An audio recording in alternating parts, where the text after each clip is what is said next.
Hi, Okay. everyone. This is Tracey Jones, and today is one of my favorite days because I get to introduce you to our newest author at Tremendous Leadership. Our newest author is Heather Sheppard Lunn. Heather, welcome. Thank you. Thank you for I having me. You are so welcome. And you guys know what children's books mean to me. I have authored six of them myself. At least a third of the books we publish here is Tremendous Leadership because you're never too young to start reading tremendous books.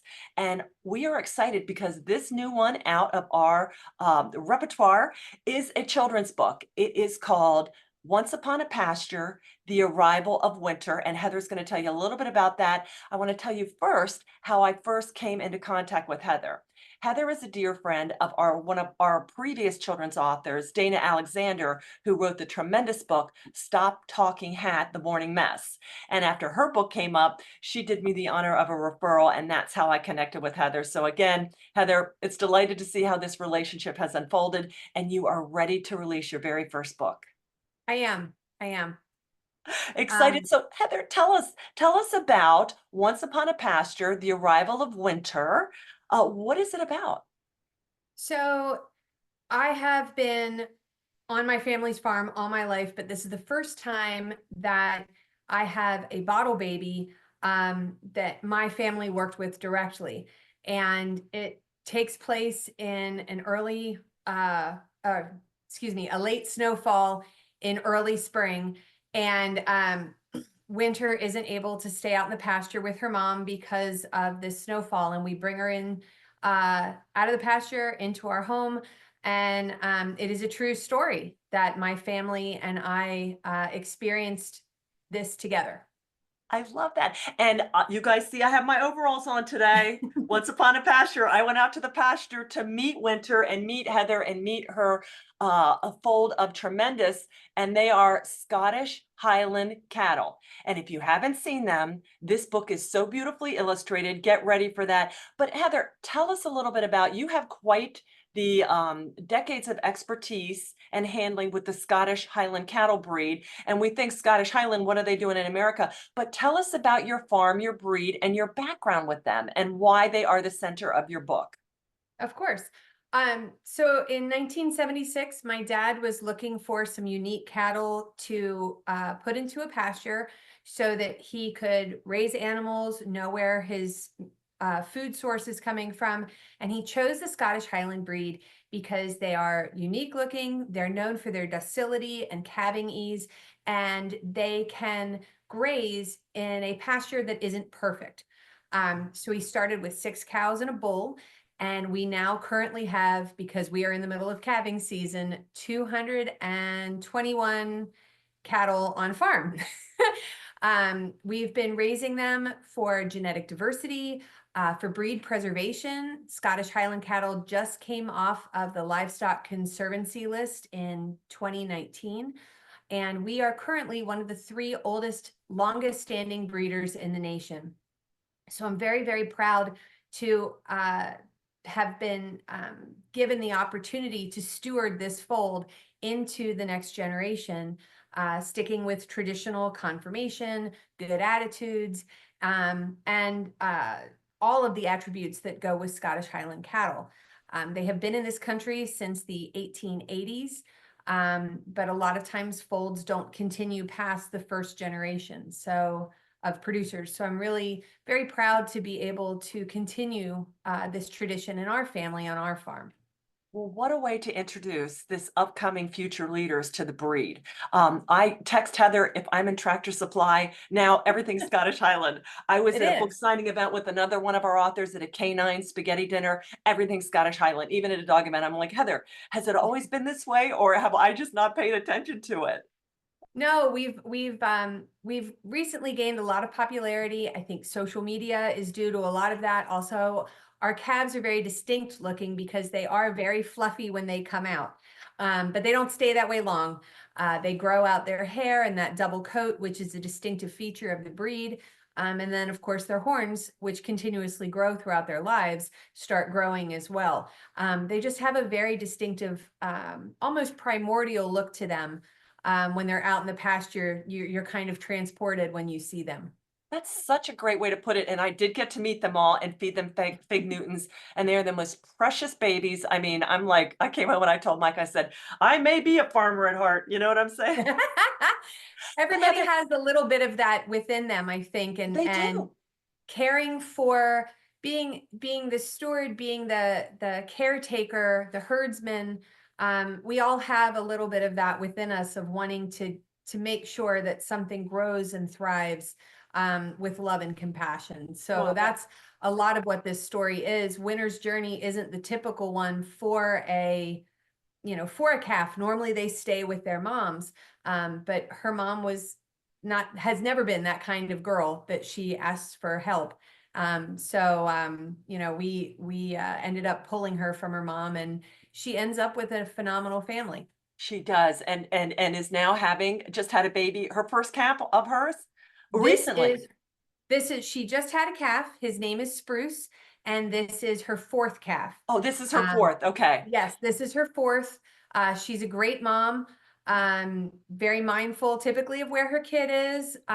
She's as they get a little bit older, as the calves get older, rather, the moms turn into more 80s moms where they're looking across the field. Oh, there's my kid. They're not as helicoptery. But they keep tabs on their kids, watch them play and grow. And then we wean them around 6 to 8 months, depending on when the calves are born, or how big the calves end up. And she's just a great mom. We're going to be bringing her up to the main farm out of the pasture so that people can meet her. And we're going to talk about when they can come and meet her. So one other thing, Heather is located in Hanover, Pennsylvania. What else? You shared some of the things that you do. Could you share our listeners just briefly what else you do for the community to take your beautiful animals? Because people know about how I use my rescue dogs to go and pour into primarily elementary school kids. But what do you do with your animals to help serve the community and bless them? Of course. We take our cattle to various organizations. We've been into the YWCA and Safe Home as a therapeutic staff appreciation event. We've gone into UMPC Hanover again as a staff appreciation so that people can get hands-on with the animals, taking a brief break from their day-to-day work and get some hands-on time. We also go into schools. This Friday, we're headed into Southwestern's middle school here in Hanover to teach the kids about the importance of jobs in agriculture. It's their Oh, career day. Last week, we went to New Oxford High School to talk with their FFA and their beef classes about what it takes to raise beef. And of course, the distinctive characteristics of Scottish Highland cattle. So we try to do educational events, therapeutic events, and then we have recently done at Snack Fest in Hanover. We did a fundraiser for the Christmas in Hanover committee, which I'm a volunteer for, and so we raised $900 for Santa for the cabin just through brushing events, which mimics what we do on farm as well, where we have once a month, typically we have people come on farm and they can interact with the cattle in a safe way. So mhm. we try to do events for the community to benefit the community, as well as having events on farm. That's wonderful. And if speaking of events, tell us about the upcoming book launch in December, where you will have the books on hand and people can actually come and meet Winter. Yes. December 14th, starting at 9 a.m., we will be having story time on farm. It is a ticketed event because this is a fundraiser also for the New Oxford FFA as they try to earn money for their new jackets. So we have every hour, we have a story time. We will have animals available for people to feed fig bars or pet through the fence. And then Winter will be on view for people to see, but because her calf is so young, I wasn't really comfortable with having people touch her calf that she doesn't know. Sure. She's a protective mom. We will also have different events that FFA will be putting on, such as face painting and ornament decorating, different craft events for the kids to do in addition to hearing the story. And we'll have the photo area set up so that you can get pictures with your family with Highland cattle in the background. So lots of different things that we're doing on December 14th. It'll start at 9 a.m. and we're hoping to conclude around 2:30 or so. The store will be open where you can purchase books that will be signed by Winter, as well as our illustrator will be there with limited edition prints of her work so that you can have images of her work from the book Oh, in your home if you would like, as well as some of her other works. So the illustrator will be there, I'll be there, Winter will be there. It's going to be a great day on farm. I love it. And what is the age group? Everybody can come to this, the event, but for the book, for those interested in purchasing the book, what would you consider the age range for this? Well, I read to my kids. I read to my 10-year-old still on the Yes. occasion that she wants to be read to. So, I'm not, if I'm going to be asked to read to someone, I will always do it. But really, I designed this to be for when your child just has enough interest to sit with you and read through a whole book. Mhm. So I'm gonna say it's really from 3 to 7. Correct. I did try to make it so that beginning readers can read it on their own. Mhm. But this book is definitely with the thought in mind designed that you'd be reading to your kid about this experience, because it is an unusual one and things don't always go right on farm, and they always end up working out in the end. Yes, they do. So Heather, how can people stay in touch with you? Those of you that are on our list, you will see the book coming out, but where can they find you on social media?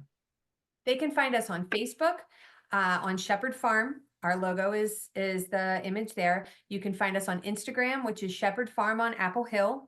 And you can follow us on our website as well. But really the best way to keep in touch and know when our events are going to be through Instagram and Facebook. Love it. Well, Heather, I just want to say congratulations to you and Winter. This is a big deal. I know it's the first of many because once upon a pasture, there's lots of things that are going to happen in that pasture. Yes, there So are. congratulations. I'm honored and I'm so excited to know the breed, to know you, and to bring this out to our amazing fans. Well, thank you so much for helping me on this journey. We're all really excited here. As my family and I have been talking, there's so many stories that take place in the pasture, not just with the highlands, but also with the animals that live in our farm and our woods. So we're really excited to start this journey with Tremendous. So thank you so much. Oh, you're welcome. And to our tremendous tribe out there, thank you so much. Remember, you'll be the same person 5 years from now that you are today, except for two things: the people you meet and the books you read, and the Scottish Highland cattle you meet too. So Yes, we got to add that too, and the animals you connect with. absolutely. So Heather, thank you. Everybody stay on our list. Get in touch with Heather. December 14th will be the formal launch, and it is a beautiful book, and it's just in time. It'll be out for the holidays for tremendous gifts for all your people. And we hope to see you on the farm, everybody. Thanks again, Absolutely. Heather. Thank you. Bye-bye. Bye.